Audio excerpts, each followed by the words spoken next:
নিচের কোন গুপ্ত সম্রাট মহারাজাধিরাজ অভিধা নেন এবং অশ্বমেধ যজ্ঞ করেন?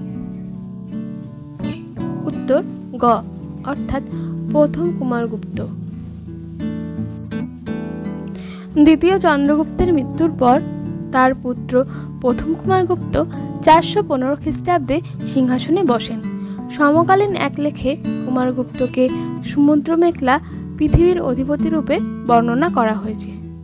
স্বর্ণমুদ্রায় কুমারগুপ্তকে ব্যাঘ্রবল পরাক্রম বলা হয়েছে।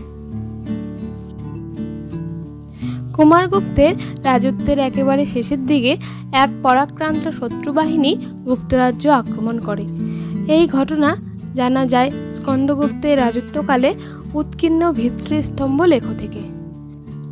ডক্টর রমেশচন্দ্র মজুমদার মনে করেন যে শত্রুরা গুপ্তরাজ্য আক্রমণ করেন তারা ছিলেন হুন।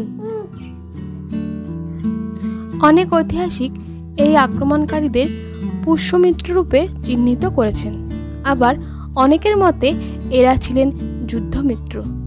এই আক্রমণকারীদের আক্রমণের মুখে পড়ে গুপ্তরাজ্য ধ্বংসের দিকে চলে যেতে থাকে।